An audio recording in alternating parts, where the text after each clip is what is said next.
Welcome back once again. Today we are covering Silent Hill Homecoming. Oh, how I've been waiting for this shit. Before we get started, I have two announcements I would like to make. One, I received this wonderful comment on my video recently, and I would like to address a thought that popped into my head. And Cammy, this in no way reflects negatively on your response, but I feel the need to express that Silent Hill is one of my favorite franchises in gaming history, if not my favorite. This series has been the inspiration to many of the stories I've written and narrated, and a massive part of who I am. Please do not think that due to the issues I point out or jokes that I make that I have any negative feelings towards any of the games within the series. Like everything, these games come with flaws, and as opposed to having a negative opinion towards the game, I would rather be able to laugh and joke about these problems while still enjoying the game overall. 2. Unaware of how to proceed after the conclusion of this series, I'm considering reserving my YouTube channel for my brief histories and editing previews of them for TikTok and Instagram to encourage viewers to check out my channel. As I can't predict the length of these videos, then I can preserve my other content for TikTok or Instagram. If this is something you're okay with, great. Otherwise, please let me know in the comments, and if you have a different suggestion, feel free to share it as well. Alright, back to the video. Developed by Double Helix and published by Konami, Homecoming is the 6th title in the Silent Hill franchise and the 2nd since the departure of Team Silent. Our game opens with Alex Shepard, the protagonist of this particular installment, as he's being wheeled into a room by an unknown doctor. After struggling with his restraints for an unnecessary amount of time, he breaks free and begins exploring around the hospital, during which he finds his brother Joshua coloring and demanding that Alex find his Robbie the Rabbit toy. After a bit more exploration, Alex finds Robbie placed inside of a glory hole. Although the stranger on the other side is more privy to tug jobs, so after a brief altercation that leaves Alex wondering if he stuck his dick inside whether or not he would get it back, Alex retreats back to his brother. After returning to Joshua, Alex dangles Robbie through the rusted bars as though it was a candy on a fishing pole. Joshua decides against the doll and nopes the f*** out. Alex follows after his brother, hopping aboard an elevator before a massive sword decides to intervene to remind him he's in a Silent Hill game and end this tedious-ass dream. Startled awake, Alex finds himself in the company of Travis Grady. How long has it been? A few days? If at this point some things are starting to seem familiar, buckle the f*** up because this game is just filled with iconic characters like some sick greatest hits album. Alex and Travis arrive in Shepherd's Glen, Alex's hometown. As a polite nod to what we should have already gathered by now, Travis wishes Alex good luck before referring to him as Soldier, before leaving him to make his 2:15 a.m. sharp appointment. Alex is left to walk the block and a half to his home, although I don't understand why he has a map of his hometown or feels the need to write my house to know where he lives. Alex continues home as he's stopped by a familiar face. Judge Holloway greets him, confused by his arrival and suggesting that he should head home to see his mother. Like I wasn't before you stopped me. What, you think I came to town to look at the broken traffic light and fog? Alex finally arrives home to the warm and delightful reception he had hoped for and anticipated his entire life. No one. He explores his home, glancing over old photos, recounting the good times they all had together. Without him. Maybe the next one. You keep telling yourself that, Alex. Alex enters his room to find a flashlight that triggers an epileptic seizure. A flashback. I don't understand how people sleep in their clothes. Or their shoes. Alex returns downstairs to find his mother disregarding the tidy and well-kept home by dragging her dirty-ass shoes through the house. Alex questions her about Josh's whereabouts before removing the revolver she was planning on using to redecorate the house before we head into the basement. It's here he discovers that the pump is broken and the basement is flooded. Oh, and that this adorable little merman desperately wants to give Alex a kiss. After restarting the pump, Alex heads outside to continue exploring. Geez, it looks like no one wants to see you, Alex. After a fun trek through a graveyard after hours, or not, who can tell with all this fog, Alex meets up with Elle, a childhood friend of Alex's, before discussing the recent disappearance of the local population after rumors of an impending Silent Hill game taking place there. Elle sends Alex on his way, wishing him luck, when I assume at this point all he really needs is for someone to say they love him. Alex traverses the fog further to discover Curtis's repair shop. Seems Curtis is keeping with the town's white trash aesthetic. He continues into the shop as Curtis toils away at a broken clock, clearly unaware of how to properly hold a cigarette in your mouth. No, Curtis, you're not supposed to use the teeth. You have to fondle the balls and work the shaft. After a senseless conversation that somehow goes almost nowhere, Alex offers his broken revolver and Curtis exchanges it for a pistol because,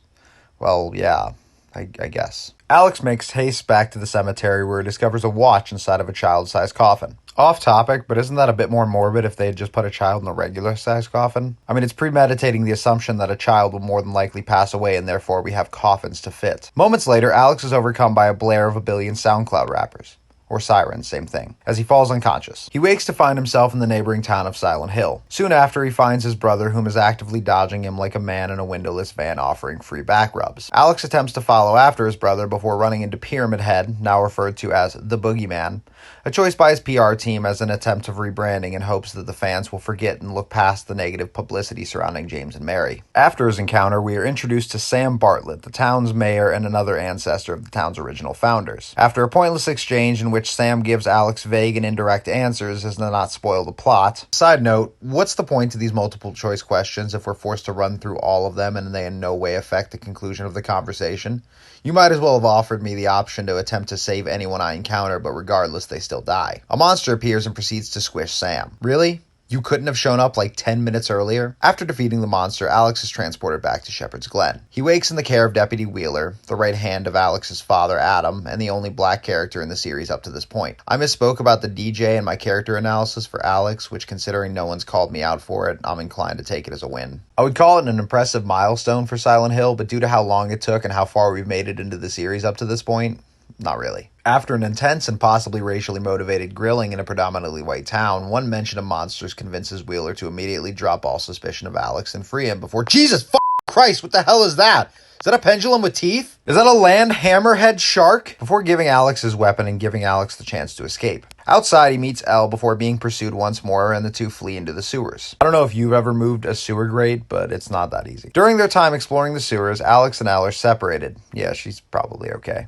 Leaving Alex to continue the journey on his own. During Alex's efforts to find Elle, he runs into Dr. Martin Finch, who is busy cosplaying as a Hellraiser victim. Alex, wanting answers, pursues Fitch into his medical clinic. After finding a key to a small case, Alex discovers Fitch's daughter's doll inside before being overcome by TikTok recommendations with the "oh no" sound attached to it. He awakes in the other world, and after more tedious wandering, he finds Fitch, and after further pointless conversation that reveals nothing, the doll Alex collected comes to life and gives Fitch a little head.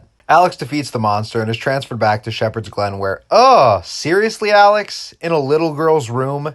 Get your shit together.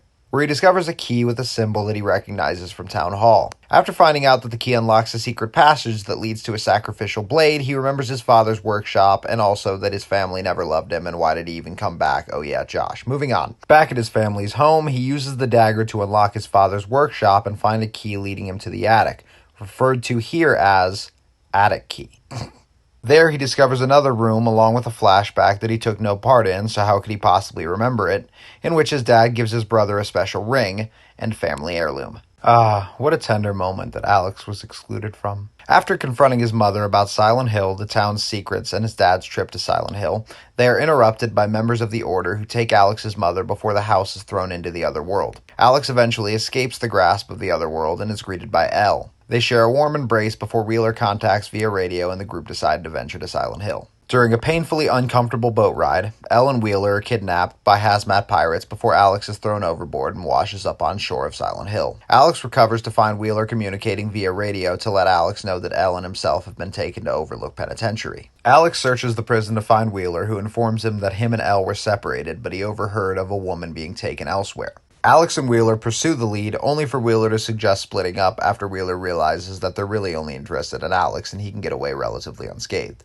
Eventually, Alex finds the woman they've been searching for, which turns out to be Alex's mother. This is one of the few times that Alex's alleged choices actually makes a difference. Afterwards, Wheeler and Alex find Judge Holloway sitting alone before Wheeler is ripped away by a gigantic wall vagina. No, Wheeler! You're the only interesting character in this dull and lifeless game! Suddenly, a wild asphyxia appears, and we're given a look into what would happen if Tom 6 continued his body horror series way past the point of no return. Afterwards, Alex spots Josh and gives chase into a church where he's greeted by a patron mistaking him for a priest. This is the only other time where the perceived idea of choice actually exists, and we continue upward to find his father a bit tied up. They have a brief exchange in which Alex's father tells him that Josh can't be saved before referencing an accident. Oh gosh, I hope everyone's okay. Afterwards, the newly branded Boogeyman shows up to tarnish his reputation as a reformed monster before exiting stage left, or the door behind him.